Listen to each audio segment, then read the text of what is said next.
Malam itu hujan deras, petir sesekali menyambar langit, menerangi rumah tua di pinggir kota tempat Dina baru saja pindah. Dia tinggal sendirian, seorang guru muda yang baru diangkat di sekolah dasar dekat situ. Rumah itu tidak besar, tapi cukup nyaman dan murah. Alasan utama Dina langsung setuju menyewanya. Namun, pemilik rumah sempat berpesan aneh sebelum menyerahkan kunci. "Nak, jangan sentuh boneka di atas rak kamar utama ya. Biarkan saja di situ." Dina hanya tertawa kecil waktu itu.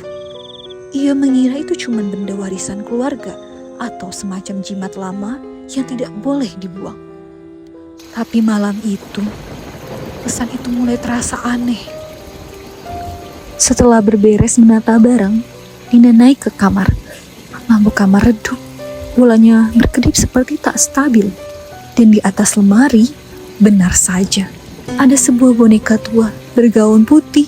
Wajahnya retak di beberapa bagian, matanya mengkilat seperti kaca, dan rambutnya kusut untai. Dina mengendus pelan. Ih, jelek banget. Tapi ya sudah, toh cuma boneka. Lalu ia mematikan lampu dan mencoba tidur.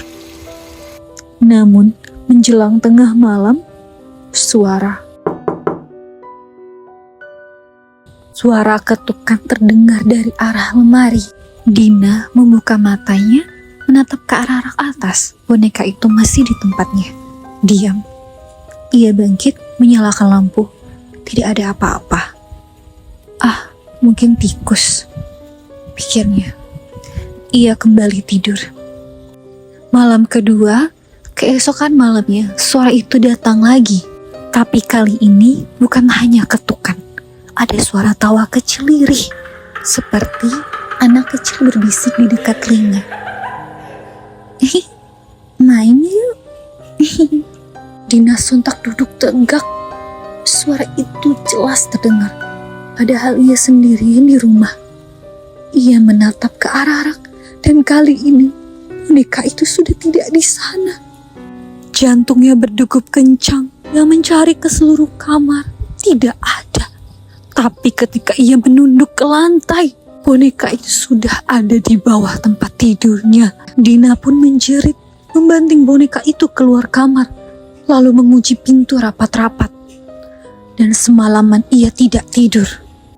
Hari berikutnya, pagi-pagi, Dina menemui tetangga sebelah, seorang nenek yang tinggal sendirian di seberang rumah. Nenek itu menatapnya lama setelah mendengar cerita tentang boneka dari Dina. "Nak, kau disuruh tidak menyentuhnya kan?" Dina pun mengangguk.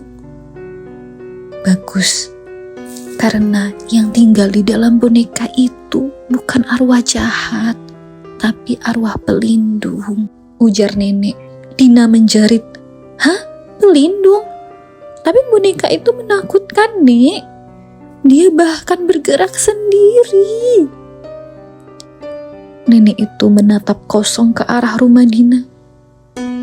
"Dia hanya bergerak kalau merasa bahaya mendekat, Nak. Jangan pernah marah padanya, jangan buang dia ya," nenek menambahkan lagi. Dina pun tak mengerti, tapi karena masih takut, ia menaruh boneka itu kembali ke rak atas, tempat semula. Malam berikutnya lebih mencengkam. Sekitar pukul 1 dini hari, suara langkah kaki terdengar dari ruang tamu. Diikuti suara kursi digeser. Dina kaget. Dina keluar kamar dengan hati-hati, membawa senter kecil. Karena semua lampu sudah ia matikan sebelumnya, jadi rumah gelap gulita. Tapi dari arah dapur terdengar kencang suara piring yang pecah. "Hah, ada maling," pikirnya. Ia mundur pelan. Dina ingin cepat mengambil ponselnya, tapi sebelum sempat berbalik, senter di tangannya mati.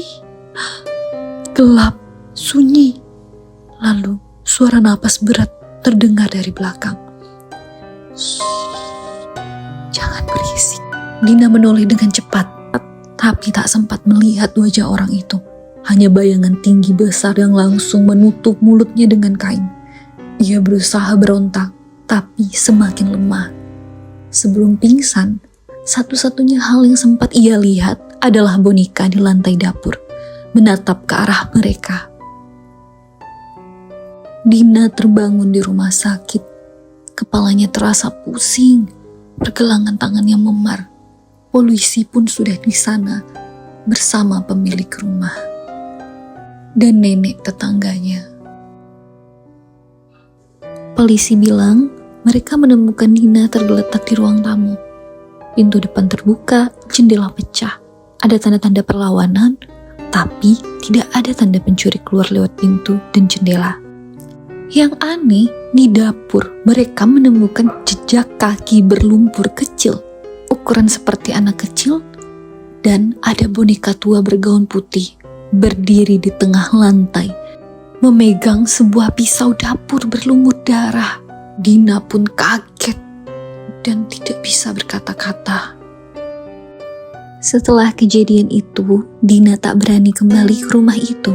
Ia tinggal sementara di rumah kerabat di kota. Beberapa minggu kemudian, polisi datang membawa barang-barang yang sempat tertinggal, termasuk boneka itu. Dan Dina menolak menerima boneka itu. Dina menyuruh polisi simpan atau buang saja boneka itu. Namun salah satu polisi yang mengantar boneka itu berkata pelan, "Kami tidak bisa menemukan pemilik aslinya. Setiap kali kami simpan di kantor, boneka ini selalu kembali ke rak di rumah itu. Bahkan setelah kami bakar." Dina membeku. "Hah? Kembali? Maksudnya?" ujar Dina kaget. Polisi menghela nafas. "Kami pasang CCTV, tidak ada siapapun yang masuk. Tapi subuh-subuh boneka itu muncul lagi di tempat semula," ujar polisi. Beberapa hari kemudian, Dina memutuskan menutup semua kontak dengan rumah itu. Ia mulai bekerja lagi, mencoba melupakan semuanya. Semuanya berjalan dengan baik-baik saja.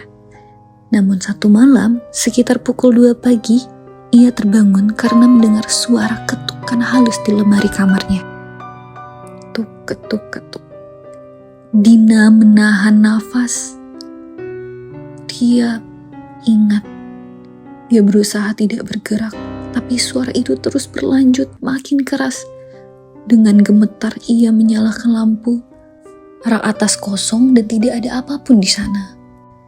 Namun ketika ia menunduk di bawah tempat tidurnya, dengan pikiran kacau dan benar, boneka bergaun putih itu ada, menatapnya dengan mata berkaca. Namun kali ini wajah boneka itu berubah menjadi wajah Dina. Seminggu kemudian, polisi mendapatkan laporan tentang kematian seorang perempuan muda di apartemen pusat. Dan benar saja itu Dina. Tubuhnya ditemukan kaku di atas ranjang, matanya terbuka lebar seperti ketakutan. Di sampingnya ada boneka tua bergaun putih itu lagi. Di rekaman kamera keamanan terlihat pintu kamar korban terbuka sendiri pada pukul 2.13 pagi. Tidak ada siapapun yang masuk, namun beberapa detik sebelum gambar menjadi rusak, terdengar suara anak kecil berbisik pelan. "Aku sudah menemukan kamu lagi, Kak Dina." Dan rekaman pun berhenti di situ. Namun polisi tetap mencari bukti-bukti. Polisi pun datang ke rumah lama tempat Dina dulu tinggal, menemukan sesuatu yang lebih mengerikan. Di ruang tamu, di rak yang sama tempat boneka itu dulu diletakkan, ada bingkai foto hitam putih yang sebelumnya tidak ada. Foto itu memperlihatkan nenek tetangga Dina berdiri di samping boneka yang sama, dengan tanggal lama di bawahnya 1983. Dan polisi pun mengecek foto itu. Dan benar saja, di bagian belakang foto tertulis dengan tinta merah, bertulisan 1 nyawa setiap tahun.